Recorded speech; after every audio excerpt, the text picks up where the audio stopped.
আলহামদুলিল্লাহ ওয়াহদাহু ওয়াসসালাতু ওয়াসসালামু আলা মান লা নাবিয়্যা বা'দাহু।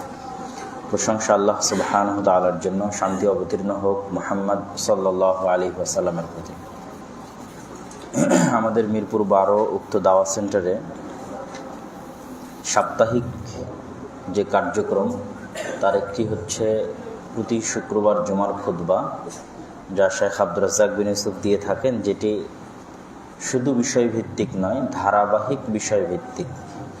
মানে উনি এখন পবিত্রতার আলোচনা করতেছেন, তার মানে প্রত্যেক জুমার খুতবায় পবিত্রতার একটা নির্দিষ্ট অংশের উপর কোরআনের আয়াত এবং হাদিস অনুযায়ী আলোচনা হবে জুমার খুতবায়।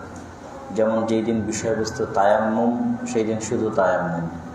যেই দিন অজু, সেই দিন অজু, অজু ভঙ্গের কারণ, অজুর ফজিলত, মানে প্রত্যেকটা ছোট ছোট পার্ট এভাবে ধারাবাহিক বিষয়ভিত্তিক চলতে থাকবে। কিতাবুত তাহারাত শেষ হলে কিতাবুস সালাত, সালাত শেষ হলে কিতাবুস যাকাত, যাকাত শেষ হলে কিতাবুল হজ, কিতাবুস সওম, যত ফিকহ বা ইসলামের অধ্যায় আছে। তো এই জুমার খুতবা থেকেও মানুষ শুধু যদি জুমার খুতবা থেকেও দিন শিখতে চায়, তো এই জুমার খুতবা তার জন্য কার্যকরী হবে বলে আমরা আশা করছি।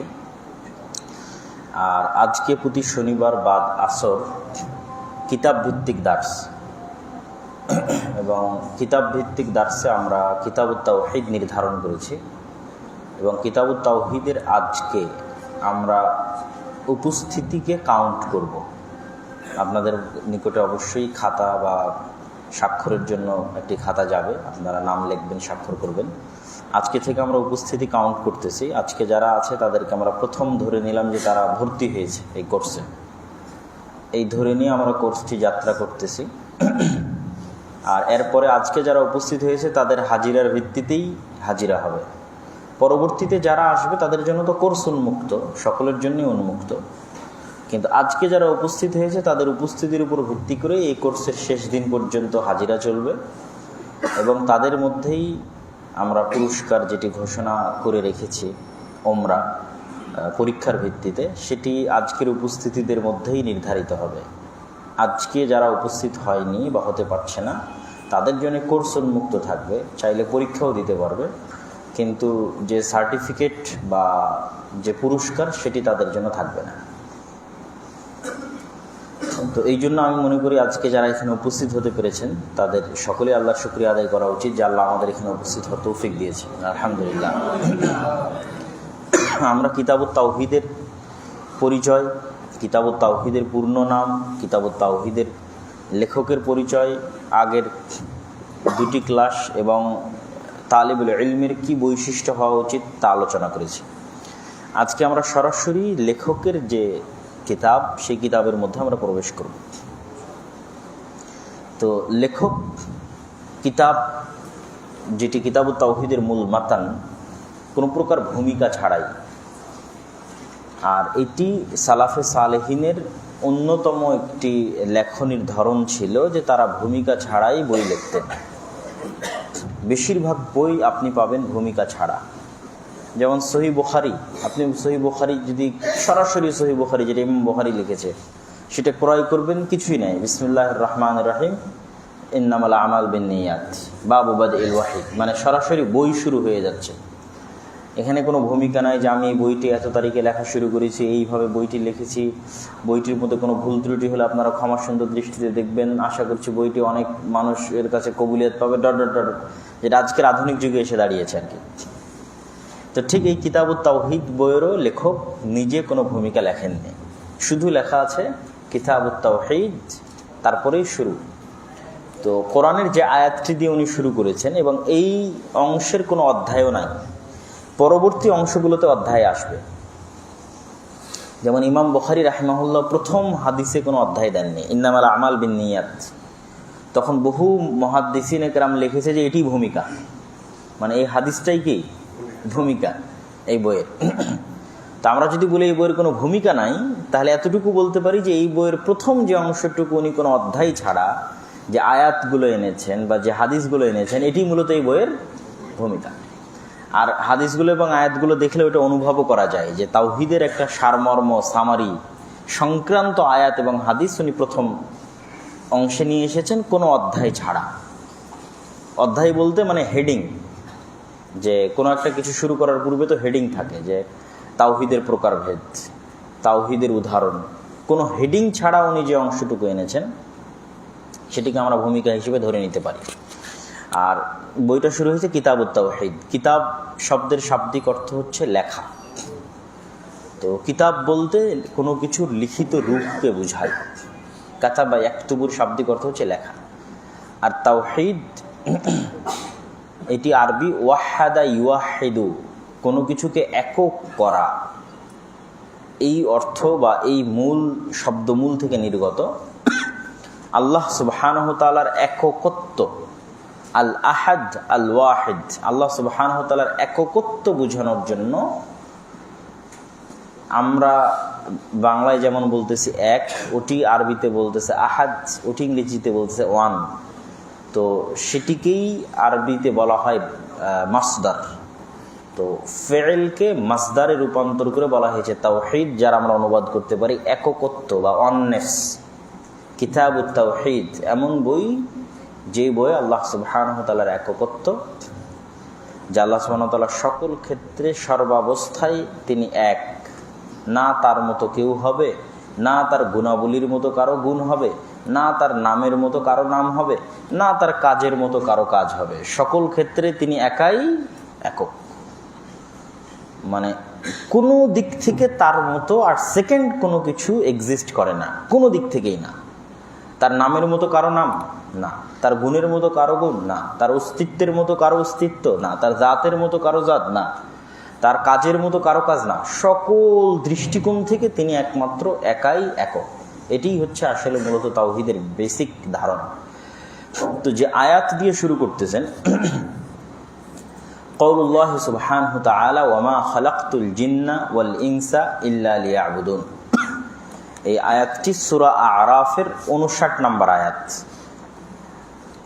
তো আয়াতগুলোর সংক্ষিপ্ত ব্যাখ্যা বোঝার জন্য আয়াতের আগে পরের কিছু আয়াত সংক্ষিপ্তভাবে মাথায় থাকলে আমরা কোনো প্রকার তাত্ত্বিক ব্যাখ্যা ছাড়াই, ও সরি, তাহলে কি এখানে ভুল আয়াত নাম্বার দেওয়া আছে?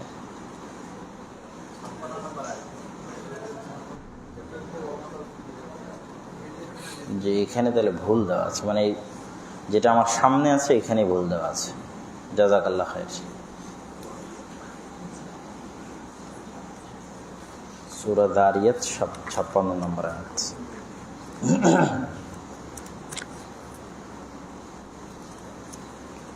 তো ওমা খালাকতুল জিন্না ওয়াল ইনসা ইল্লা লিয়াবুদুন, আমি আল্লাহ সুবহানাহু তাআলাকে, আমি আল্লাহ সুবহানাহু তাআলা বলছেন ওমা খালাকতুল জিন্না ওয়াল ইনসা, আমি জিন এবং মানুষকে সৃষ্টি করেছি ইল্লা লিয়াবুদুন, শুধু এই কারণেই যে তারা আমার ইবাদত করবে।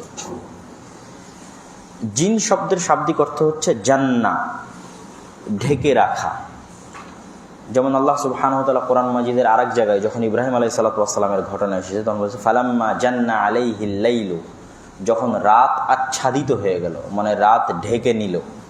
তো যেহেতু জিনরা অদৃশ্য থাকে, আমাদের চোখের আড়ালে ঢাকা অবস্থায় থাকে, আচ্ছাদিত অবস্থায় থাকে, এই জন্য সেই শব্দমূল থেকে জিন শব্দটি নেওয়া হয়েছে। ওয়াল ইনস, ইনস শব্দ থেকেই মানুষের নাম এসেছে ইনসান। আর সেখান থেকেই আমাদের বাংলা যে শব্দটা আমরা মানুষ বলতেছি, এটাও কিন্তু আরবি ইনস থেকে এসেছে।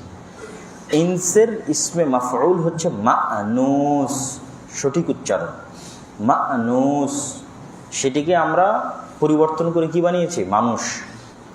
কিন্তু এটি কিন্তু ইনস থেকে আসা এবং অর্থ একই। সেটি কি? মানুষের সাথে, মানে মানুষের নেচার হচ্ছে সে আর একজনের সাথে মিলতে, বসতে, মোহাব্বত করতে ভালোবাসে। আর একজন দ্বিতীয় মানুষ ছাড়া সে পৃথিবীতে বসবাস করতে পারে না। সেটি তার স্ত্রী হতে পারে, সেটি তার সন্তান সন্ততি হতে পারে, সেটি তার বাবা মা হতে পারে। তো এই যে আর একজনের প্রতি আকর্ষিত হওয়া বা আর একজনের প্রতি মনের টান অনুভব করা, সেটিরই আরবি অর্থ হচ্ছে আনিসাইয়া আনাসু। তো যে এই টান অনুভব করে তাকেই আরবিতে বলা হয় মানুষ, তাকেই বলা হয়েছে ইনসান। তাহলে জিন আর ইনসান, ওয়ামা খালাকতুল জিন্না ওয়াল ইনসা ইল্লা লিয়াবুদুন।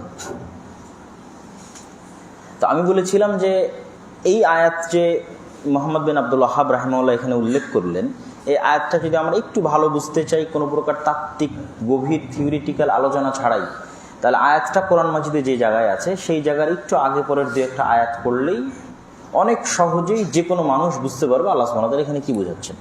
তো আমরা সূরা জারিয়াতের 56 নম্বর আয়াত বের করেছি। এখানে আল্লাহ সুবহানাহু ওয়া তাআলা বলছেন, ওয়ামা খালাকতুল জিন্না ওয়াল ইনসা ইল্লা লিয়াবুদুন, আমি জিন এবং ইনসানকে সৃষ্টি করেছি একমাত্র আমার ইবাদতের জন্য। তারপরে কি বলছেন দেখেন, মা উরিদু মিনহুম মির রিজকিন ওয়া মা উরিদু আন ইউতঈমুন ইন্নাল্লাহা হুয়ার রাজ্জাকু যুল কুওয়াতিল মাতিন। এই পরের দুইটা আয়াত যদি না পড়তাম এবং অনুবাদ না করি তাহলে এইটার ফুল আন্ডারস্ট্যান্ডিংটা আসবে না। দেখেন পরের আয়াত আল্লাহ কি বলছেন, যে আমি জিন এবং ইনসানকে সৃষ্টি করেছি শুধু আমার ইবাদতের জন্য। মা উরিদু মিনহুম মির রিজক, আমি মানুষের কাছে কোনো খাবার চাই না। মা উরিদু মিনহুম মির রিজক ওয়া মা উরিদু আন ইউতঈমুন, না মানুষের কাছে আমি এটা চাই যে মানুষ আমাকে কিছু খাদ্য প্রদান করুক, না মানুষের কাছে আমি অন্য কোনো কিছু চাই, শুধু কি চাই যে সে ইবাদত করুক।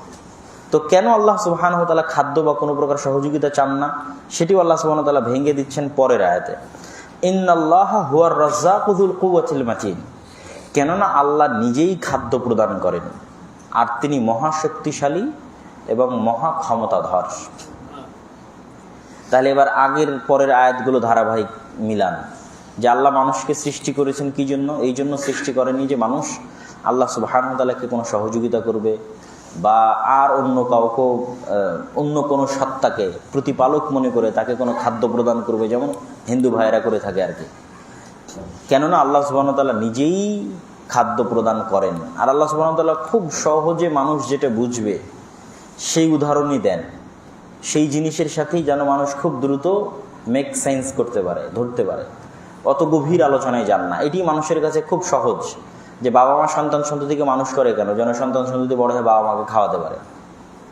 এক বাক্যে সিম্পল অ্যান্সার যদি বলি, অত বড় বাক্য না, বড় তাত্ত্বিক কোনো আলোচনা না। সন্তান সন্ততিকে মানুষ করছে কেন? বড় হয়ে যেন খাওয়াতে পারে, ব্যাস। তো আল্লাহ সুবহানাহু ওয়া তাআলা এই জন্য খুব সহজে যেন মানুষ ধরতে পারে যে তোমরা আমাকে কিছু খাওয়াবা এই জন্য না, আমাকে কিছু দিবা এই জন্য না। কেন? আমি নিজেই রাজ্জাক, আমি নিজেই তোমাদের দিই, আর আমি নিজেই মহাশক্তিশালী এবং মহাক্ষমতাধর। আচ্ছা, এখানে আরেকটা বিষয়, সেটা হচ্ছে ওয়ামা খালাকতুল জিন্না ওয়াল ইনসা ইল্লা লিয়াবুদুন। এই আয়াতের যদি শাব্দিক অনুবাদ করি, শাব্দিক অনুবাদটা হচ্ছে আল্লাহ সৃষ্টি করেননি জিন এবং ইনসানকে তবে শুধুমাত্র এই জন্য যে তারা আল্লাহর ইবাদত করবে। এটা হলো শাব্দিক অনুবাদ। এই জন্য এটিকে সহজ করে আমরা বলতেছি একমাত্র এই জন্য যে আল্লাহ জিন এবং ইনসানকে সৃষ্টি করেছেন একমাত্র এই জন্য যে তারা ইবাদত করবে। তাহলে আল্লাহ ওই কঠিন বাক্যের রূপটা কেন দিলেন, যে আমি মানুষ এবং জিনকে সৃষ্টি করিনি তবে শুধুমাত্র এই জন্য? এটা হচ্ছে গুরুত্ব বোঝানোর জন্য। এই যে শুধুমাত্র আমি বলতেছি, অনলি অন বলতেছি, শুধু এই জন্যই বলতেছি, এই জন্য বাক্যের ধরনটা এরকম যে ওমা খালাকতু, আমি সৃষ্টি করিনি। কাকে সৃষ্টি করিনি? মানুষ আর জিনকে সৃষ্টি করিনি। ইল্লা, তবে, শুধুমাত্র লিয়াবুদুন, আমার ইবাদত করবে এই জন্য। এটি গেল একটি আয়াত। এরপরের আয়াত, এবং আমরা যখন বইয়ের পরিচয় উল্লেখ করেছি তখনই বলেছি লেখক এই বইয়ের মধ্যে তার কোনো কথা তেমন একটা অন্তর্ভুক্ত করেন না। এই আয়াতের না উনি কোনো ব্যাখ্যা করেছে, না এই আয়াতের কোনো বিশ্লেষণ দিয়েছে, কিছু নেই, শুধু আয়াত। এরপরে শুধু আয়াত, এভাবেই পুরো বই। আয়াত হাদিস সালাফে সালেহিনের কওল, আয়াত হাদিস সালাফে সালেহিনের কওল। দ্বিতীয় যে আয়াতটি, এটি আমরা একটু দেখি এটা মিলতেছে কিনা, ভুল যেহেতু আগেরটা হলো সূরাতুন নাহল 36 নম্বর আয়াত, খুঁজেন দেখি সূরাতুন নাহল। সে আয়াতটি হচ্ছে ওয়ালাকাদ বাআসনা ফি কুল্লি উম্মাতির রাসূলা আন ইবুদুল্লাহ ওয়াজতানিবুত তাগুত। ওয়ালাকাদ বাআসনা, আর আমি প্রেরণ করেছি, ফি কুল্লি উম্মাতিন, প্রত্যেক জাতির মধ্যে, রাসূলা, একজন রাসূল বা বার্তাবাহক। কি দাওয়াত দিয়ে প্রেরণ করেছি? আনি ইবুদুল্লাহ, যেন তারা আল্লাহর ইবাদত করে, ওয়াজতানিবুত তাগুত, এবং যেন তারা তাগুতকে পরিত্যাগ করে।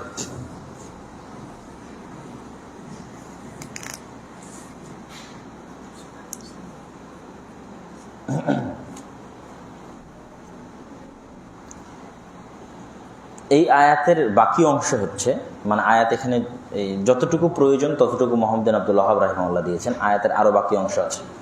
বাকি অংশ হচ্ছে ফামিন হুম্মান হাদাল্লাহ, তবে তাদের মধ্যে যাদেরকে আল্লাহ সুবহানাহু ওয়া তাআলা হেদায়েত দান করেন, ওমিনহুম মান হাক্কাত আলাইহি দালালাহ, আর তাদের মধ্যে এমনও রয়েছে যাদের কর্ম তাদের পথভ্রষ্টতাকে জরুরি করে দেয়, মানে তাদের কাজের কারণে তারা পথভ্রষ্ট হয়ে গেছে।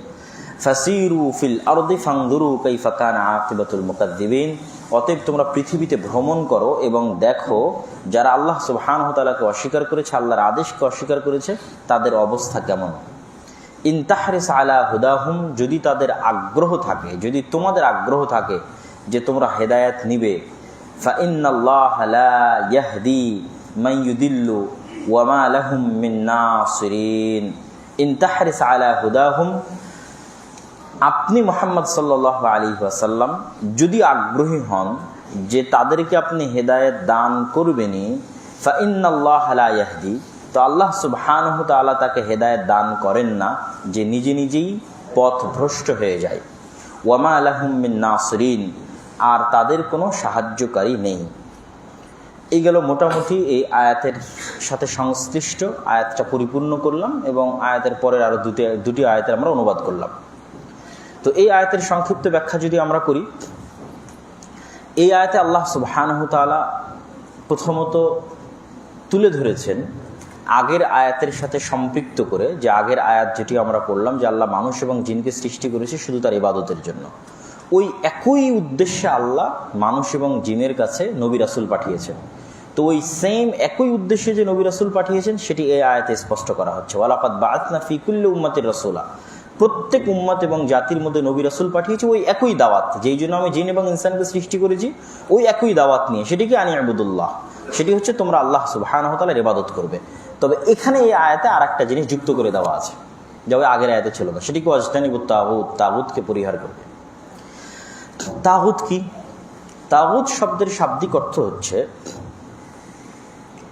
এটি মূলত আরবি তুগয়ান, অহংকারী, অবাধ্য, বা আরও যদি একদম শাব্দিক অর্থ করি তার হচ্ছে সীমানা অতিক্রমকারী, লিমিট ক্রসকারী।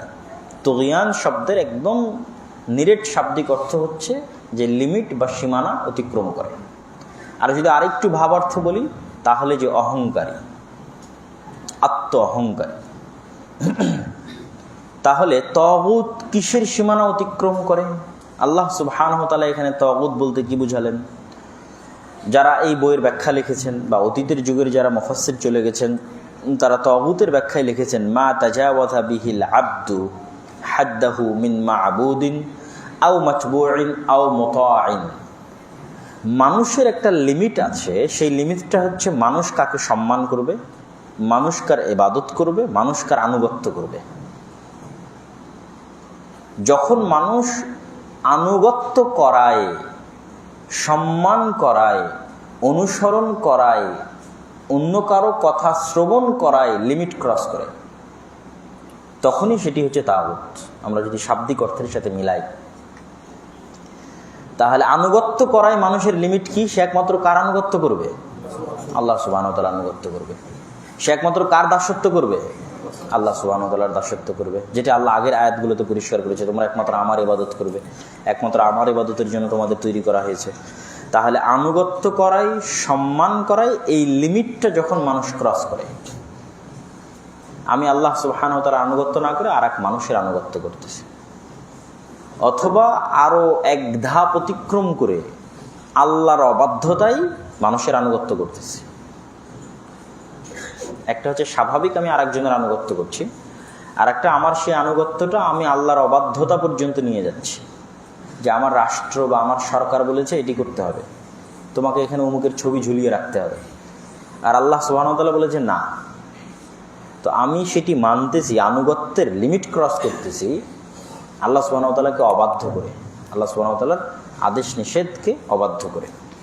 তাহলে এই যে আনুগত্যের লিমিট ক্রস করা, সম্মানের লিমিট ক্রস করা, ইবাদত এবং দাসত্বের লিমিট ক্রস করা, এটি হচ্ছে তুগয়ান, তাগুত। এরকম প্রত্যেক যেখানে যেখানে এই লিমিট ক্রস হচ্ছে তার প্রত্যেকটাই কি? তাগুত। আর তাগুতকে যদি আমরা আর এক সহজ বাক্যে মানুষকে বুঝাতে চাই তাহলে সেটি হচ্ছে শিরক। সেটি কি?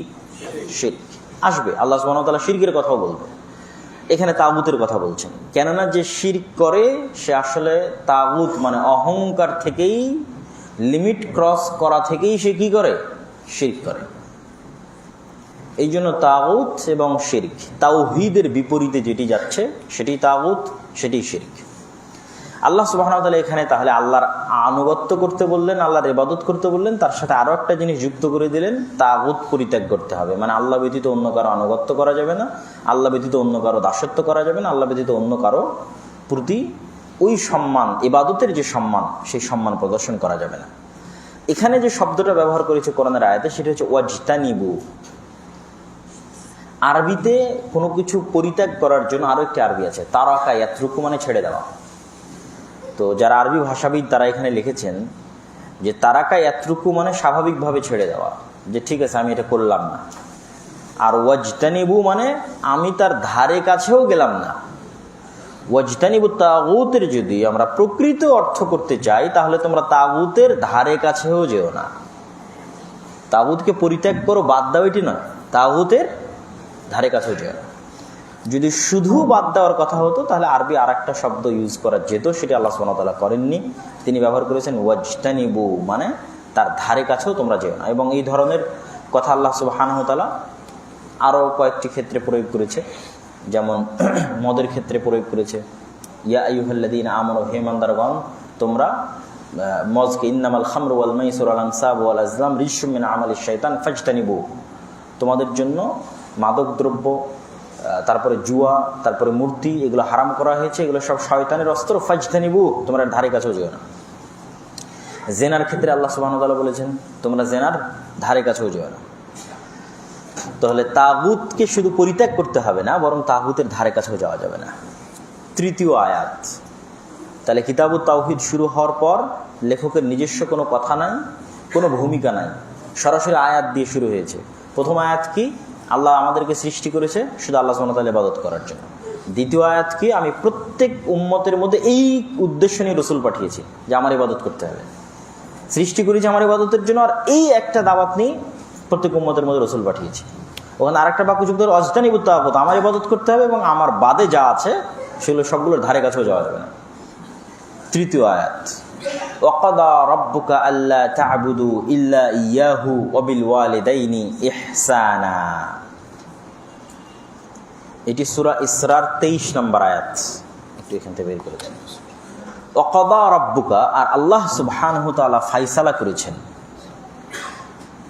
আপনাদের প্রতিপালক, তোমাদের প্রতিপালক, আপনার প্রতিপালক ফয়সালা করেছেন, আল্লাহ তা'বুদু, যে তোমরা ইবাদত করবে না, ইল্লা ইয়াহু, তবে শুধুমাত্র আল্লাহর। আবারও বাক্যের স্টাইলটা ওই রকম, এটা গুরুত্ব বোঝানোর জন্য যে শুধুই শুধু, অনলি ওয়ান, একমাত্র, এই অর্থটা ফুটিয়ে তোলার জন্য।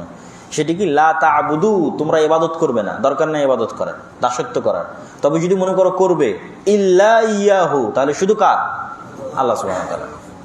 ওয়াকাদা রাব্বুকা, এটি হচ্ছে আল্লাহর ফয়সালা, আল্লাহ ফয়সালা করে দিয়েছেন। কি ফয়সালা? শারঈ ফয়সালা। এটি আল্লাহ সুবহানাহু ওয়া তাআলার শরীয়তগত সিদ্ধান্ত যে মানুষ যদি ইবাদত করতে চায় তাহলে একমাত্র কার ইবাদত করবে? আল্লাহর ইবাদত করবে।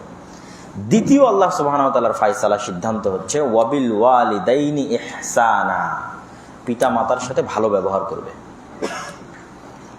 তো পিতা মাতার সাথে উত্তম আচরণটার গুরুত্ব এই আয়াত থেকে ফুটে ওঠে যে আল্লাহ সুবহানাহু ওয়া তাআলা তার আনুগত্যের পর পৃথিবীতে আর দ্বিতীয় কার আনুগত্য চান?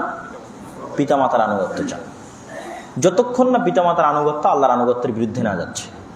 কিন্তু আল্লাহ নিজে ঘোষণা করে দিচ্ছেন যে আমি আমার আনুগত্যের পর পৃথিবীতে আর দ্বিতীয় কার আনুগত্য চাই?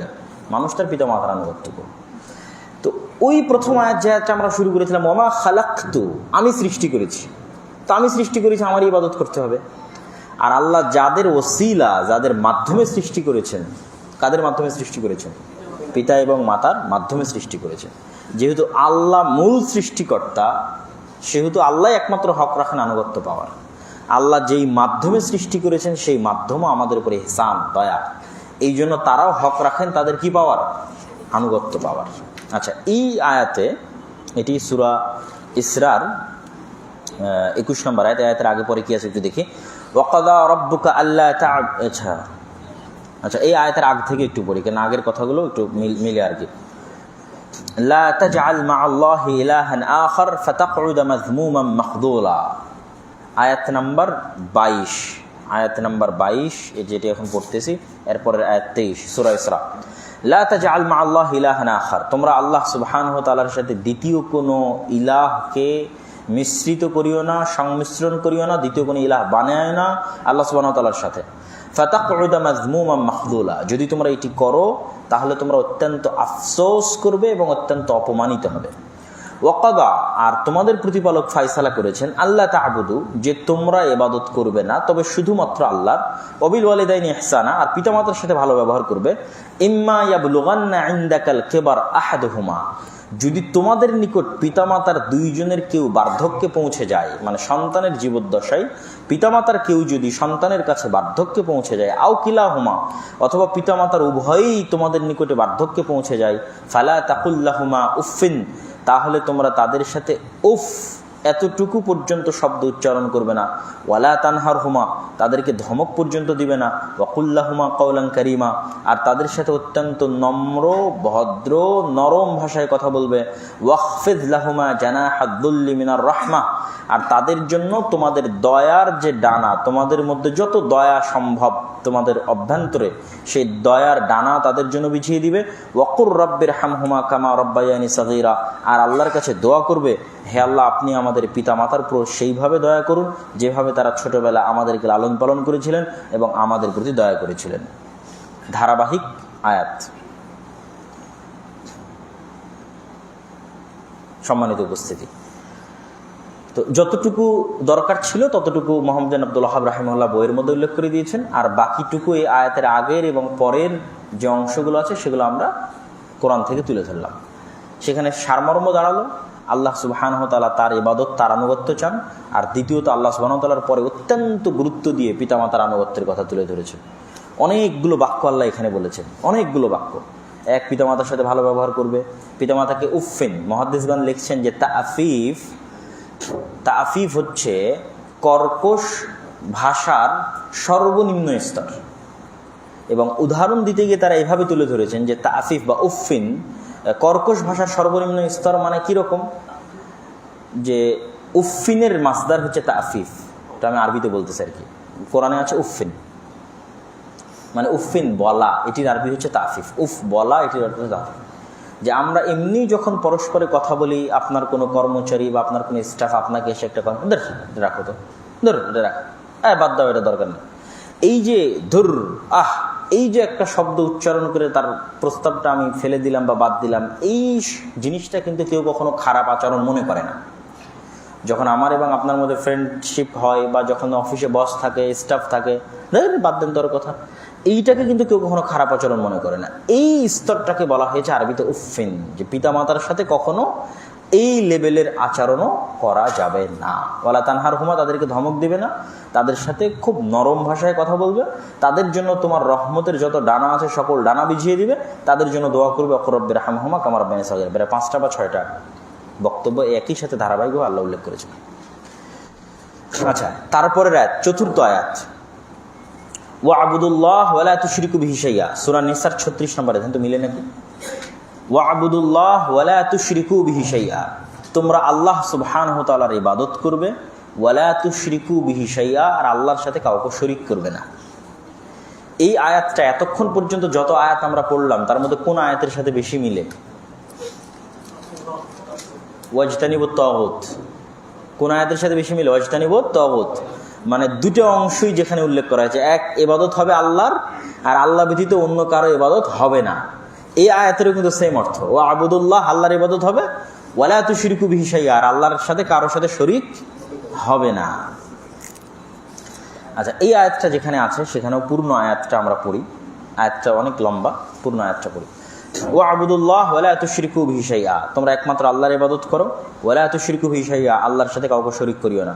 ওয়াবিল ওয়ালিদাইনি ইহসানা, পিতামাতার সাথে ভালো ব্যবহার করো। আবারও কিন্তু ওয়াবিদিল কুরবা, নিকট আত্মীয়ের সাথে ভালো ব্যবহার করো। ওয়াল ইয়াতামা, ইতিমদের সাথে ভালো ব্যবহার করো। ওয়াল মাসাকিন, মিসকিনদের সাথে ভালো ব্যবহার করো।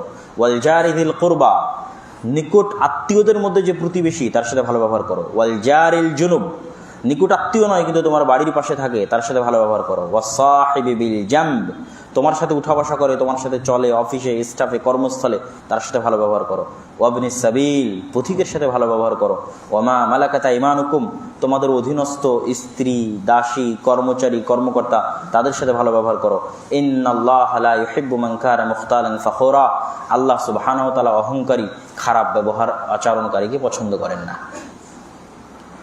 তো এই গেল আমরা যে আয়াতটা এখানে পড়লাম, সেই আয়াতের পূর্ণ আয়াতটা আমরা এখান থেকে পড়লাম। ওয়াবুদুল্লাহ, তোমরা আল্লাহ সুবহানাহু ওয়া তাআলার ইবাদত করো। ওয়ালা তুশরিকু বিহি শাইআ, আল্লাহ সুবহানাহু ওয়া তাআলার সাথে কাউকে শিরক করিও না। শিরক শব্দের শাব্দিক অর্থ হচ্ছে শেয়ার, ভাগ, বন্টন। এবং এখনো গ্রাম অঞ্চলে আছে যে আসেন আমরা শরিকানার ব্যবসা করি, বা অমুক আমার ব্যবসায় শরিক, পার্টনার, ইংরেজিতে বলা হচ্ছে পার্টনার, যে আমার ব্যবসায় অমুক পার্টনার, সেটিরই আরবি হচ্ছে শিরক। তথা ইবাদতের একচ্ছত্র মালিকানার দাবি করতেছে আল্লাহ একাই, আনুগত্যের একচ্ছত্র মালিকানার দাবি আল্লাহ একাই করতেছে। ওয়ালা তুশরিকু বিহি শাইআ, শাইআ মানে কোনো কিছুকেই না। এটি আরো গুরুত্ব বোঝানোর জন্য যুক্ত করা হয়েছে, শাইআ কোনো কিছুকেই নয়। ওয়ালা তুশরিকু বিহি শাইআ, আল্লাহ সুবহানাহু ওয়া তাআলার সাথে কোনো কিছুকেই না, না কোনো ব্যক্তি, না কোনো বস্তু, না কোনো স্থান, না কোনো কাল, না কোনো পাত্র কেন উনি দাবি করেছেন, সেটির সাথে পার্টনার স্থাপন করা যাবে না, ন্যূনতম চুল পরিমাণও কাউকেও ন্যূনতম করা যাবে না, কোনো কিছুকেই করা যাবে না। আমি মনে করলাম যে না একটু করি, চুল পরিমাণটাও হচ্ছে শিরক, সরিষার সমপরিমাণটাও হচ্ছে শিরক। পঞ্চম আয়াত, কুল তাআলাউ উতলু মা হাররামা রাব্বুকুম আলাইকুম আল্লা তুশরিকু বিহি শাইআ। এই পঞ্চম আয়াতটা সম্ভবত সূরা আনআমের 151 নম্বর আয়াত।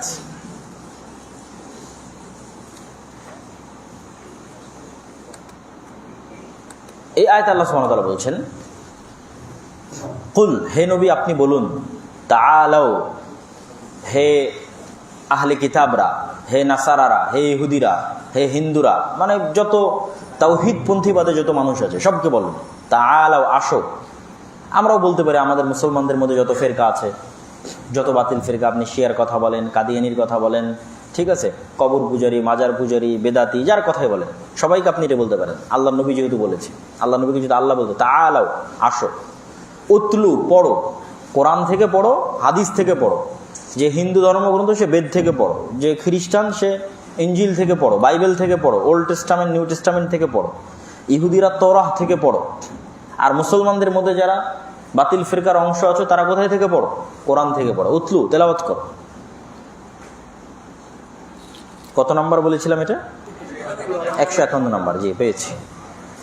পড়ো, মা হাররামা রাব্বুকুম, কি পড়ো? তোমাদের প্রতিপালক তোমাদের জন্য কি হারাম করেছেন, তোমাদের বই থেকে পড়ো। তোমরা নিজ নিজ গ্রন্থ থেকে পড়ো যে তোমাদের প্রতিপালক তোমাদের জন্য কি হারাম করেছেন। তো তোমাদের প্রতিপালক তোমাদের জন্য 1 নাম্বার যা হারাম করেছেন সেটা হচ্ছে শিরক। আল্লাহ তুশরিকু বিহি শাইআ, চুল পরিমাণও এবং কোনো কিছুকে আল্লাহর সাথে শরীক করা যাবে না। এটা সবার বইয়ে কমন পাবা। কোরআন এটি দিয়ে পরিপূর্ণ, হাদিস এটি দিয়ে পরিপূর্ণ। আর আজকে এত বিকৃতির পরেও তাওরাত এবং ইনজিলেও তাওহীদের কথা, আল্লাহর একত্ববাদের কথা এবং আল্লাহর সাথে অন্য কাউকে শরীক না করার কথা এখন পর্যন্ত বিদ্যমান। তাহলে তোমাদের বই থেকে পড়ো আল্লাহ তোমাদের কি হারাম করেছে। 1 নম্বর হারাম করেছে যে তোমরা শিরক করতে পারবে না। দ্বিতীয় হচ্ছে পিতা মাতার সাথে খারাপ ব্যবহার করতে পারবে না। ওয়াবিল ওয়ালিদাইনি ইহসানা, পিতা মাতার সাথে ভালো ব্যবহার করতে হবে, পিতা মাতার সাথে খারাপ ব্যবহার করতে পারবে না। তাহলে অন্তত পরপর 3টা আয়াতে আমরা একটা জিনিস কমন দেখলাম যে আল্লাহ তার আনুগত্যের পরপরই কাকে স্থান দিয়েছে? পিতা মাতাকে স্থান দিয়েছে। এবং আল্লাহ সুবহানাহু ওয়া তাআলা তার সাথে শিরক না করার পরপরই দ্বিতীয় স্থানে স্থান দিয়েছে পিতা মাতার সাথে খারাপ ব্যবহার করা। কিন্তু পরপর 3টা আয়াতে কিন্তু একইভাবে চলে আসতেছে এবং এই আয়াতেও একইভাবে আল্লাহ ওটা তুলে ধরেছে। ওয়াবিল ওয়ালিদাইনি ইহসানা, পিতা মাতার সাথে ভালো ব্যবহার করতে হবে, পিতা মাতার সাথে খারাপ ব্যবহার করতে পারবে না। ওয়ালা তাকতুলু, আয়াত কিন্তু শেষ হয়নি, আয়াত পড়তেছি আমরা। ওয়ালা তাকতুলু আওলাদাকুম মিন ইমলাক, দারিদ্রতার ভয়ে তোমাদের সন্তানদেরকে তোমরা হত্যা করিও না। নাহনু নারযুকুকুম, আমরা তোমাদেরকে খাওয়াই। ওয়া ইয়াহুম, তোমার যতই সন্তান সন্ততি আসুক তাদেরও রিজিকের ব্যবস্থা আমি আল্লাহ করি। তোমাদের রিজিকের ব্যবস্থাও আমি করি, তোমার সন্তান সন্ততি যারা আসবে তাদের রিজিকের ব্যবস্থা আমি করি। ওয়ালা তাকরাবুল ফাওয়াহিশা, যেটা আগে বলেছিলাম যে নিকটবর্তী হবে না, ওয়াজতানিবু অনেক ধারে কাছেও যাবে না, ওয়ালা তাকরাবুল ফাওয়াহিশা তোমরা অশ্লীলতার ধারে কাছেও যাবে না, মা বাহারা মিনহা ওয়া মা বাতান, অশ্লীলতার মধ্যে যা প্রকাশ্যে হচ্ছে যা গোপনে হচ্ছে কোনোটার ধারে কাছে যাবে না। যেমন মোবাইলে গোপন অশ্লীলতা, আর বাইরে গান বাজনা, নাচ, কনসার্ট, তারপরে হচ্ছে সিনেমা হল, এগুলো হচ্ছে প্রকাশ্য অশ্লীলতা। মা বাহারা মিনহা ওয়ামা বাতান, প্রকাশ্য কোনো অশ্লীলতার ধারে কাছেও যাবে না, ওয়ামা বাতান গোপন অশ্লীলতার ধারে কাছেও যাবে না। ওয়ালা তাকতুলুন নাফসাল্লাতী হাররামাল্লাহু ইল্লা বিল হক, আর কোনো নিরপরাধ মানুষকে হত্যা করবে না। যালিকুম ওয়াসাকুম বিহি লাআল্লাকুম তাকিলুন, আর এটি আল্লাহ সুবহানাহু তাআলার পক্ষ থেকে, আল্লাহর নবীর পক্ষ থেকে, আল্লাহর সৃষ্টিজীব মানুষদের জন্য, নবীর উম্মতে মুহাম্মাদের জন্য ওসিয়ত। ওসিয়ত কথাটা আল্লাহ সুবহানাহু ওয়া তাআলা দয়া, মহাব্বত, ভালোবাসার দৃষ্টিকোণ থেকে বলেছেন। যেমন আগে আমরা পড়েছি যে আল্লাহ ফায়সালা দিয়ে দিয়েছেন, ওয়াকাদা রাব্বুকুম, আগেই আমাদের আয়াত গেল, আর এখানে ওসিয়ত মানে কি, মানে আমি তোমাদের কল্যাণ চাই, এই অর্থ থেকে বোঝানো। যে বাবা মা যখন সন্তানকে বলে যে বাবা আমি তোমাদেরকে একটা জিনিস ওসিয়ত করে যাচ্ছি, ঠিক আছে, বাবা মা কিন্তু এটাও বলতে পারে তুই এটা করলে কিন্তু তোকে পিটবো, এটাও করতে পারে, আবার এটাও বলতে পারে যে আমার পক্ষ থেকে আমি তো মরে যাচ্ছি, আমার পক্ষ থেকে তোমাদের জন্য একটাই ওসিয়ত, তোমরা এই কাজটা করিও না। তাহলে এটা হচ্ছে দয়া, অনুভূতি, কল্যাণ চাওয়া, এই দৃষ্টিকোণ থেকে। তো আল্লাহর পক্ষ থেকে, আল্লাহর নবীর পক্ষ থেকে, তাদের উম্মতের জন্য, আল্লাহর সৃষ্টিজীবের জন্য, আল্লাহর বান্দাদের জন্য আল্লাহর পক্ষ থেকে ওসিয়ত, কেননা আল্লাহ কল্যাণ চান। এই ওসিয়তগুলো আল্লাহর পক্ষ থেকে ওসিয়ত। লাআল্লাকুম তাকিলুন, যদি তোমরা এটি অনুভব করতে পারতে এবং বুঝতে পারতে। তাহলে এখানে পাপের একটা ধারাবাহিকতা পাওয়া গেল, মানে হারামের একটা লিস্টের ধারাবাহিকতা পাওয়া গেল।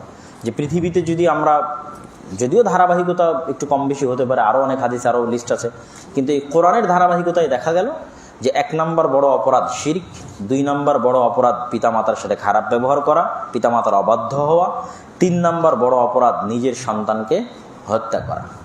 সন্তানকে হত্যা করা কেন বড় অপরাধ? সন্তানকে হত্যা করা এই জন্য বড় অপরাধ, স্বাভাবিক হত্যার চেয়ে বড় অপরাধ এই জন্য, সন্তানের সাথে নিজের রক্তের সম্পর্ক আছে, এখানে 2টো অপরাধ একত্রিত হচ্ছে, নিজের রক্তের সম্পর্ককে ছিন্ন করা আর হচ্ছে হত্যা করা। সন্তানকে, নিজের সন্তান আবার হত্যা, এই জন্য এটাকে বেশি উপরে দেওয়া আছে যে নিজের সন্তানকে হত্যা করা। 4 নম্বর বড় অপরাধ কি? অশ্লীলতা, অশ্লীলতার ধারে কাছে যাওয়া। 5 নম্বর বড় অপরাধ কি? অন্যায়ভাবে নিরপরাধ কোনো মানুষকে হত্যা করা। আর এটি মুহাম্মদ সাল্লাল্লাহু আলাইহি ওয়াসাল্লামকে বলা হচ্ছে যে আপনি তাদের সবাইকে বলেন যে তাদের ধর্মগ্রন্থগুলোতে এই আদেশ নিষেধ আছে কিনা। আর সত্যিভাবে আপনি যে কোনো ধর্মগ্রন্থ খুঁজবেন সেখানেও কিন্তু অশ্লীলতার বিরোধিতা করা আছে, জেনাকে হারাম করা আছে, অন্যায়ভাবে মানুষকে হত্যা করাকে হারাম করা আছে। আমি নিজে তোরা থেকে পড়ে দেখেছি যে বর্তমান তোরায় যে 10টা আদেশ, যেটি আল্লাহ কোরআন মাজিদে বলেছেন যে 10টা আদেশের কথা, এই সেম এইগুলো আদেশই দেওয়া আছে। অন্যায়ভাবে মানুষকে হত্যা করবে না, জেনা করবে না, মিথ্যা বলবে না, এইগুলোই আদেশ যা আল্লাহ সুবহানাহু ওয়া তাআলা এখানে বলছেন। তো এই আয়াত থেকে আমাদের মূল লক্ষ্য উদ্দেশ্য কি ছিল? আমাদের মূল লক্ষ্য উদ্দেশ্য ছিল ওই 1 নম্বরটা, যে অপরাধের লিস্টে সবচেয়ে বড় 1 নম্বরে কি? শিরক। আমাদের লেখকের মূল লক্ষ্য উদ্দেশ্য কি এই আয়াত থেকে? ওই জন্য অতটুকু উল্লেখ করে উনি কিন্তু আর বাকিগুলো উল্লেখ করেননি, কেন এতটুকুই ওনার মাকসাদ। বইয়ের নাম কিতাবুত তাওহীদ। তো আল্লাহ হারামের লিস্টে 1 নম্বরে কি হারাম করেছেন? শিরককে হারাম করেছেন এবং শিরক থেকে বিরত থাকার আদেশ দিয়েছেন।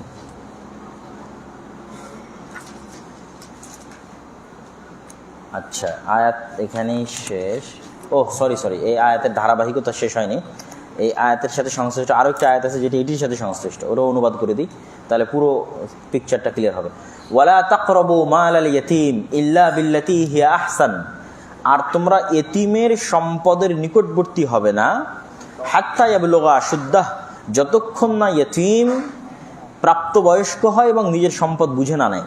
ওয়া আউফুল কাইলা ওয়াল মিজানা বিল কিসত, আর তোমরা যখন ওজন করে দিবে, কোনো কিছু মেপে দিবে, তখন ন্যায় নিষ্ঠার সাথে মেপে দাও। লা নুকাল্লিফু নাফসান ইল্লা উসআহা, আমি মানুষের সাধ্যের বাইরে কোনো কাজ করার আদেশ মানুষকে দেই না। সাধ্য অনুযায়ী চেষ্টা করেছে মাপার, তারপরে যদি কম বেশি হয়ে যায়, এটি আল্লাহ সুবহানাহু ওয়া তাআলা এটির জন্য ধরবেন না। মানুষের সাধ্যের বাইরে কোনো কাজের আদেশ আমি দেই না। ওয়াইদা কুলতুম ফাদিলু, আর যখন তোমরা মুখ দিয়ে কোনো কথা উচ্চারণ করবে, ন্যায়ের সাথে উচ্চারণ করো। ওয়ালাউ কানা যা কুরবা, যদিও তোমাদের নিকট আত্মীয় হয় তবুও ন্যায় বলো, ঠিক আছে। আউফু যালিকুম ওয়াসাকুম বিহি লাআল্লাকুম তাযাক্কারুন, আর এই কাজগুলো যেগুলোর কথা বললাম এগুলো তোমরা পরিপূর্ণ করো, পূর্ণাঙ্গভাবে আদায় করো, এগুলোই আল্লাহ সুবহানাহু ওয়া তাআলার পক্ষ থেকে তোমাদের জন্য ওসিয়ত। আবার ওসিয়ত কথা বলা আছে, লাআল্লাকুম তাযাক্কারুন, যদি তোমরা উপদেশ গ্রহণ করতে। তাহলে এখান থেকে আরেকটা জিনিস বোঝা গেল যে আপনি এই ধারাবাহিকতাগুলো দেখেন যে প্রত্যেকটা বিষয় মানুষের সাথে সম্পৃক্ত। ওই 1 নম্বরটা বাদে, মানে শিরক বাদে, বাকি এখানে যতগুলো ধারাবাহিকতা বলা আছে প্রত্যেকটা কার সাথে সম্পৃক্ত? প্রত্যেকটা মানুষের সাথে সম্পৃক্ত। বাপ মায়ের সাথে খারাপ ব্যবহার করবো না, বাপ মাকে মানুষ, তাই না? নিজের সন্তান সন্ততিকে হত্যা করবো না, সন্তান সন্ততিকে মানুষ। আর এক মানুষকে অন্যায়ভাবে হত্যা করবে না, সে কে? মানুষ। ইয়েতিমের সম্পদের ধারে কাছে যেও না, ইতিমকে মানুষ। তারপরে কি বললেন? তারপরে বললেন হচ্ছে তোমরা মানুষকে যখন ওজন দিবে তখন মেপে ওজন করে দিবে ন্যায়ের সাথে। যখন কোনো কথা মুখ দিয়ে উচ্চারণ করবে সেটিকে ন্যায়ের সাথে উচ্চারণ করবে, বিল কিসত বিল আদল। এই জন্য আমি আমার বক্তব্যে বলেছি যে, আবারও একটু হয়তো একটু অপ্রাসঙ্গিক হচ্ছে, কিন্তু এই আয়াতের সাথে প্রাসঙ্গিক। আমার বক্তব্যে বলেছি যে ইসলামের প্রত্যেকটা ডিসিশন, সিদ্ধান্ত ন্যায়পরায়ণতা এবং সত্যবাদিতার উপর প্রতিষ্ঠিত। তাওহীদ ন্যায়পরায়ণতা, সত্যবাদিতার উপর প্রতিষ্ঠিত। আল্লাহ নিজে ন্যায়পরায়ণ এবং সত্যবাদী, তার নবী ন্যায়পরায়ণ এবং সত্যবাদী। আমরা আসলে আমল অনেক শিখে ফেলেছি, আকীদা অনেক শিখে ফেলেছি, কিন্তু এই কেন্দ্রিক যে মানুষের সাথে সম্পৃক্ত যে আচার ব্যবহার, ন্যায় এবং সত্য, এটি থেকে আমরা হচ্ছে শত শত মাইল দূরে আছি, কোটি কোটি কিলোমিটার দূরে আছে। এই জন্য আমাদের দ্বারা ওই বক্তব্যের ওই অংশটুকুও ছিল রাষ্ট্রকেন্দ্রিক। এটি মানুষ ভুল বুঝেছে। আপনি যদি এই পাপগুলো করেন আর এই মানুষগুলো যদি আপনাকে ক্ষমা করে দেয়, আপনি জান্নাতে যাবেন, কিন্তু এই কাজগুলো করে আপনি কোনোদিন রাষ্ট্র ক্ষমতায় যেতে পারবেন না। আল্লাহ আপনাকে রাষ্ট্র ক্ষমতা দিবেন না। আপনি ওজনে কম দিয়েছেন, মাপ চেয়ে নিলেন, জান্নাতে যেতে পারবেন, কিন্তু ওজনে কম দেওয়া ব্যক্তিকে আল্লাহ কখনো রাষ্ট্র ক্ষমতা দিবেন না। এটি আমি কেন বলেছি? এই পুরো পৃথিবী আল্লাহ সুবহানাহু ওয়া তাআলা খুব সুচারুরূপে এক নির্দিষ্ট মানদণ্ডের উপর পরিচালনা করতেছেন। পুরো পৃথিবী ঠিক সময়ে সূর্য উঠবে, ঠিক সময়ে সূর্য ডুববে, ঠিক সময়ে রাত হবে, ঠিক সময়ে দিন হবে। প্রত্যেকটা যে যার মতো যেখানে আল্লাহ সুবহানাহু ওয়া তাআলা সাজিয়ে রেখেছেন। তারপরে শূন্য পৃথিবী আছে, সব কিছু মহাশূন্যের মধ্যে ভাসতেছে, কোথাও কোনো ইমব্যালেন্স নাই। সব কিছু আল্লাহ সুবহানাহু ওয়া তাআলার দিক নির্দেশনা অনুযায়ী শতভাগ ব্যালেন্সের মধ্যে চলতেছে। তো আমরা যদি ক্ষমতা কার? প্রকৃত ক্ষমতা কার? আল্লাহর। তাহলে আমি ক্ষমতায় যাচ্ছি মানে আল্লাহ সুবহানাহু ওয়া তাআলার ক্ষমতার একটা অংশ আল্লাহ আমাকে দিয়ে দিচ্ছেন। আল্লাহ দিচ্ছেন যে ঠিক আছে, তোমাকে আমি কিছুদিনের জন্য ক্ষমতা দিলাম। যেমন আমি যখন রিজিকের দায়িত্ব গ্রহণ করতেছি, আসলেই পুরো পৃথিবীর রিজিককে মেনটেন করতেছে আল্লাহ সুবহানাহু ওয়া তাআলা, উনি মেনটেন করতেছেন। কিন্তু আমি যখন 100টা মানুষের রিজিকের দায়িত্ব নিচ্ছি, ওটা কিন্তু আল্লাহ অটোমেটিক আমার কাছে দিয়ে দিচ্ছেন। এটাই আল্লাহর মানে ম্যানেজমেন্ট সিস্টেম পৃথিবীতে। তো ঠিক আমি পাওয়ারের যখন অংশ হচ্ছি, তখন মূলত পাওয়ারের মূল মালিক কে? আল্লাহ। তাহলে যখন আমি পরিপূর্ণ ব্যালেন্স অবস্থায় যাচ্ছি, তখন আল্লাহর যে ব্যালেন্স, ওই ব্যালেন্সের সাথে আমার ব্যালেন্স মিলে যাচ্ছে। মানে আমি আমার সাধ্য অনুযায়ী চেষ্টা করতেছি ন্যায় প্রতিষ্ঠা করতে, সত্য প্রতিষ্ঠা করতে, আর আল্লাহ সারা পৃথিবী পরিচালনা করতেছে ন্যায় এবং সত্যের উপর। তাহলে আমার ব্যালেন্সের সাথে আল্লাহর ব্যালেন্স মিলতেছে, মানে আমি আল্লাহর দয়া এবং রহমতে আমি ক্ষমতায় চলে যাব। আর আল্লাহ সুবহানাহু ওয়া তাআলা যতদিন চাইবেন আমি এই ব্যালেন্স রক্ষা করব, ততদিন আল্লাহ আমাকে ক্ষমতায় রাখবেন। আর ইমব্যালেন্স করব আমি, আল্লাহ সুবহানাহু ওয়া তাআলা ক্ষমা করে আমাকে জান্নাতে দিতে পারে, কিন্তু ওই পাওয়ারের পার্ট আল্লাহ সুবহানাহু ওয়া তাআলা তার দয়ায় আমাকে কখনো দিবেন না। আমি জোরপূর্বক ক্ষমতায় চলে গেলাম, মারামারি করে অন্যায়ভাবে ক্ষমতা গেল, ক্ষণস্থায়ী। 15 বছর একজন ছিল, চলে গেছে, আর একজন আসবে, সেও চলে যাবে। স্থায়ী ক্ষমতা কার হাতে? আল্লাহ সুবহানাহু ওয়া তাআলার হাতে। এই জন্য আল্লাহ বারবার গুরুত্ব দিয়ে ন্যায়ের কথা বলেছেন, ন্যায়ের সাথে মানুষের সাথে কথা বলো। তো এই আয়াতের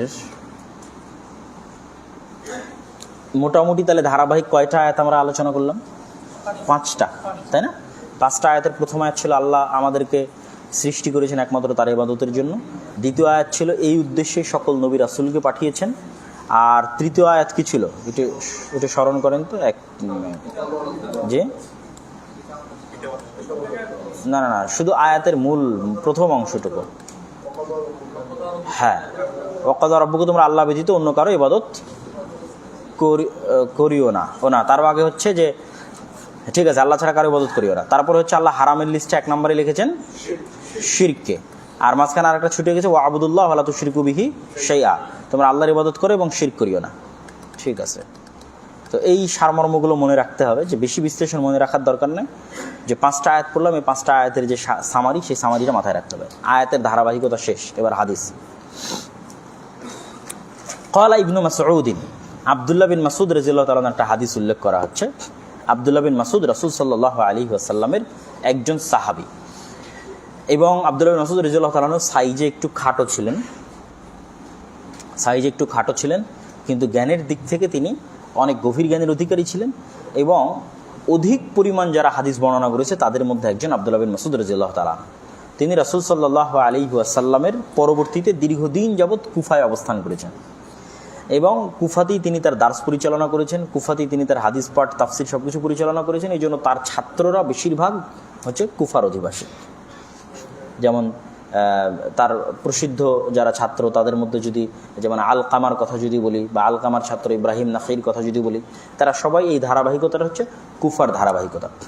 তো আব্দুল্লাহ বিন মাসউদ রাদিয়াল্লাহু তাআলা আনহু থেকে বর্ণিত, তিনি বলেন, মান আরাদা আন ইয়ানজুরা ইলা ওয়াসিয়্যাতি মুহাম্মাদিন সাল্লাল্লাহু আলাইহি ওয়াসাল্লাম আল্লাযী আলাইহা খাতামুহু, কেউ যদি চায় যে আল্লাহর নবীর কোনো ওসিয়ত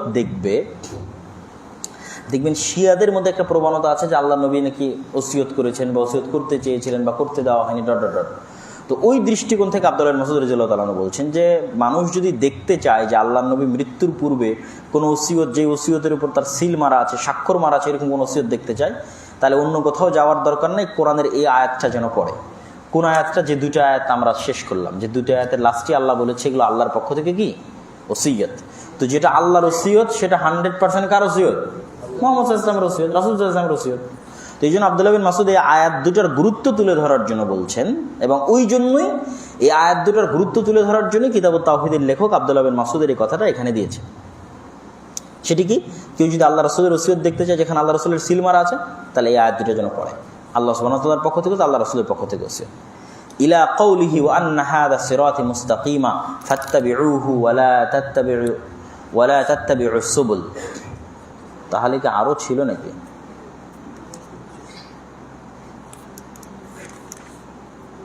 হ্যাঁ, আরো ছিল।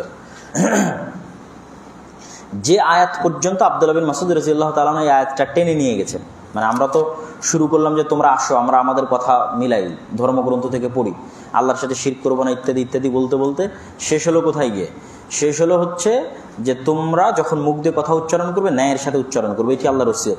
এরপরেও আরেকটি আয়াত আছে, ওটিও ইবনে মাসউদ রাদিয়াল্লাহু তাআলা পড়তে বলেছেন। সেই আয়াতটি হচ্ছে ওয়া আন্না হাযা সিরাতি মুস্তাকিমা। ওই ধারাবাহিকতায় এই আয়াত শেষ হলেই এই আয়াত ওয়া আন্না হাযা সিরাতি মুস্তাকিমা, এই যে এতক্ষণ বললাম যে তোমাদের জন্য এগুলো ওসিয়ত, এটি হচ্ছে সিরাতে মুস্তাকিম। ফাত্তাবিউ, তোমরা এই সিরাতে মুস্তাকিমের অনুসরণ করো। ওয়া লা তাত্তাবিউস সুবুল, আর এই রাস্তা বাদে আশেপাশে যত রাস্তা আছে সেগুলো অনুসরণ করিও না। ফাতাফাররাকা বিকুম আন সাবিলিহি, তাহলে তোমরা মূল সিরাতে মুস্তাকিম থেকে পথভ্রষ্ট হয়ে যাবে। আবারও বলতেছেন আল্লাহ, যালিকুম ওয়াসাকুম বিহ, আর এটি আল্লাহ সুবহানাহু ওয়া তাআলার পক্ষ থেকে তোমাদের জন্য ওসিয়ত, লাআল্লাকুম তাত্তাকুন, যদি তোমরা আল্লাহ সুবহানাহু ওয়া তাআলাকে ভয় করতে। 3টা আয়াত 3 শব্দ দিয়ে শেষ হয়েছে। প্রথম আয়াত শেষ হয়েছে এটি আল্লাহর পক্ষ থেকে তোমাদের জন্য ওসিয়ত, যদি তোমরা বুঝতে। দ্বিতীয় আয়াত শেষ হয়েছে এটি আল্লাহ সুবহানাহু ওয়া তাআলার পক্ষ থেকে তোমাদের জন্য ওসিয়ত, যদি তোমরা উপদেশ গ্রহণ করতে। তৃতীয় আয়াত শেষ হয়েছে এটি আল্লাহর পক্ষ থেকে তোমাদের জন্য ওসিয়ত, লাআল্লাকুম তাত্তাকুন, যদি তোমরা আল্লাহকে ভয় করতে। তো লাস্ট আয়াত যেটি আব্দুল্লাহ বিন মাসউদ রাদিয়াল্লাহু তাআলা আমাদেরকে বললেন পড়ার জন্য, সেটিতে বলা হলো কি, এই 2 আয়াতে আল্লাহ যা বলছেন এটি কি সিরাতে মুস্তাকিম, এটি কি সিরাতে মুস্তাকিম। আর এই সিরাতে মুস্তাকিমের বাইরে যা আছে তার সবকিছুই হচ্ছে পথভ্রষ্টতা। এবং এই বিষয়টি রাসূলুল্লাহ সাল্লাল্লাহু আলাইহি ওয়াসাল্লাম মাটিতে একে পর্যন্ত দেখিয়েছেন। ব্যাখ্যাকারীরা এই জায়গায়, এই সিরাতে মুস্তাকিমের জায়গায় রাসূল সাল্লাল্লাহু আলাইহি ওয়াসাল্লামের ওই হাদিসটা উল্লেখ করেছেন, যে হাদিসে রাসূলুল্লাহ সাল্লাল্লাহু আলাইহি ওয়াসাল্লাম সাহাবীদেরকে মাটিতে একে পর্যন্ত দেখিয়েছেন যে এই যে সিরাতে মুস্তাকিম, আর এই যে ডানে বামে অসংখ্য রাস্তা চলে যাবে, প্রত্যেকটা রাস্তার সামনে শয়তান বসে আছে, এই রাস্তায় তোমরা যেও না। এই সিরাতে মুস্তাকিমের শেষ মাথা হচ্ছে জান্নাত। আর সিরাতে মুস্তাকিম অতি সহজ, অতি স্পষ্ট। আয়াতগুলো পড়ে কি মনে হলো খুব কঠিন? অত্যন্ত সহজ এবং স্পষ্ট, মানুষ বুঝতে পারবে এরকম সহজ এবং স্পষ্ট কথায়। তাহলে সিরাতে মুস্তাকিম অত্যন্ত সহজ এবং অত্যন্ত স্পষ্ট। এই অধ্যায়ের মানে ধারাবাহিক যে অধ্যায়গুলো চালু হবে তার পূর্বের শেষ হাদিস, এই যে কোনো প্রকার ভূমিকা ছাড়াই আমরা আয়াতগুলো পড়লাম, 5টা আয়াত আর একটা হাদিস আব্দুল্লাহ বিন মাসউদের, এই ধারাবাহিকতার শেষ হাদিস বা বলতে পারি যেটিতে আমরা আজকে আমাদের দাঁত শেষ করব, সেটি হচ্ছে আন মুআয ইবনে জাবাল রাদিয়াল্লাহু তাআলা আনহু।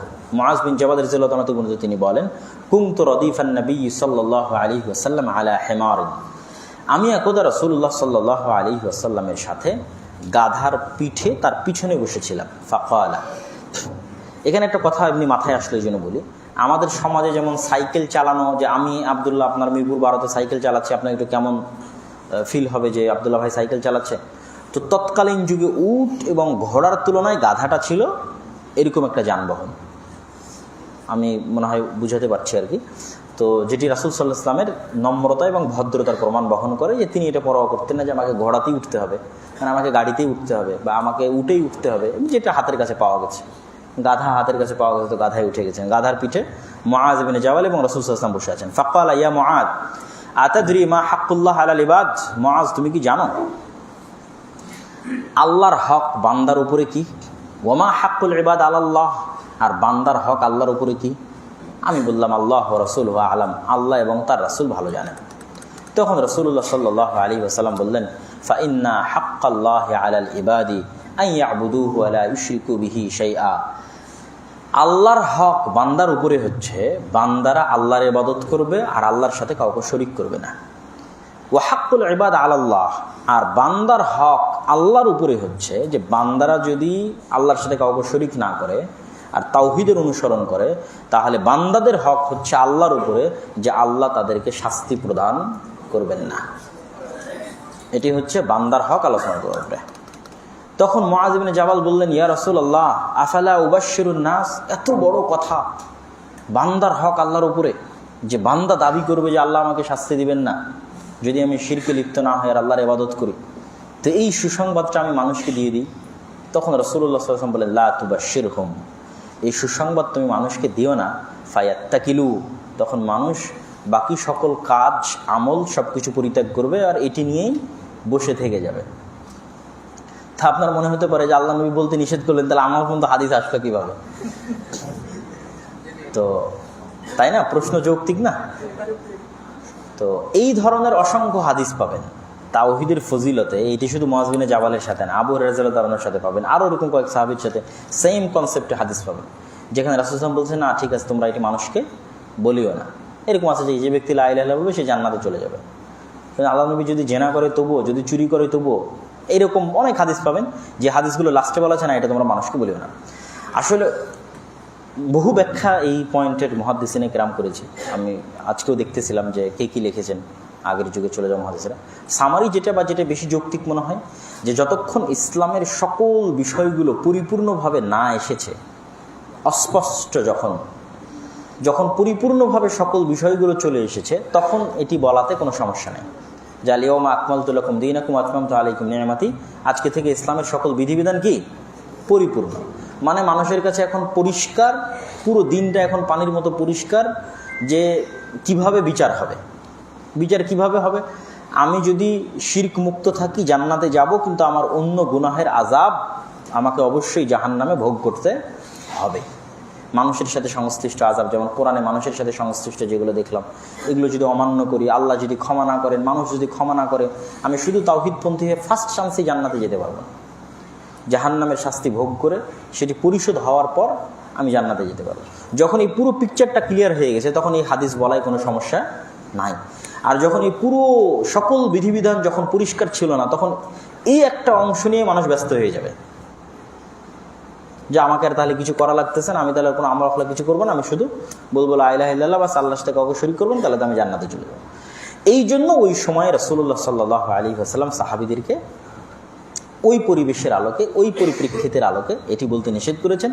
আর সাহাবীরাই যখন এই জিনিসটা বুঝে গেছেন যে এখন দিন পরিষ্কার, মানুষ জেনে গেছে যে আসলে বিধিবিধান কি, কোনটা কি পর্যন্ত লিমিট, তখন এই হাদিস মানুষকে বলাতে আর কোনো সমস্যা নাই। এই হাদিসের মাধ্যমে মানুষ অবহেলিত হবে না, নিরুৎসাহিত হবে না, বরং উৎসাহিত হবে, গুরুত্ব বুঝবে যে শিরকের গুরুত্ব কত বড়, যে একমাত্র কি চাবি যে আমি নিশ্চিত জান্নাতে যাব সেই চাবিটা যদি আমি অবলম্বন করতে চাই যে আমি নিশ্চিত জান্নাতে যাব, তাহলে আমাকে 100% কি মুক্ত থাকতে হবে? শিরক মুক্ত থাকতে হবে। আমার অন্যান্য গুনাহের জন্য শাস্তি প্রয়োগ হলেও অন্তত এতটুকু আমি নিশ্চিত থাকতে পারবো যে আল্লাহ সুবহানাহু ওয়া তাআলা আমাকে কোনো এক সময় ক্ষমা করে দিয়ে শাস্তি শেষে আমাকে জান্নাতে দিবেন। তার জন্য অন্তত কোন জিনিসটা শতভাগ নিশ্চিত হতে হবে? শিরক মুক্ত থাকা শতভাগ নিশ্চিত হতে হবে। এই গুরুত্বটুকু বোঝানোর জন্যই হাদিসটা তুলে ধরা। তো আশা করি আমরা আজকের এই দার্সের যে ধারাবাহিক 5টি আয়াত এবং হাদিস বললে আসলে একটা হাদিস আব্দুল্লাহ বিন মাসউদ রাদিয়াল্লাহু আনহু, ওটা হাদিসে রাসূল নয়, ওটা সাহাবীর কওল, মানে সালাফে সালেহিনের কওল, যেখানে আব্দুল্লাহ বিন মাসউদ বললেন যে কেউ যদি আল্লাহ নবীর ওসিয়ত দেখতে চায় তাহলে সূরা আনআমের 151, 152 আর 153 নম্বর আয়াত যেন পড়ে। এটি হচ্ছে রাসূলুল্লাহ সাল্লাল্লাহু আলাইহি ওয়াসাল্লামের ওসিয়ত। কেন এই 3টা আয়াতে আল্লাহ নিজে ওসিয়ত শব্দ ব্যবহার করেছেন পরপর। আল্লাহ সুবহানাহু ওয়া তাআলা আমাদের আজকের এই দার্স বুঝার এবং অনুভব করার এবং তা মেনে চলার তৌফিক দান করুক। আল্লাহুম্মা আমিন।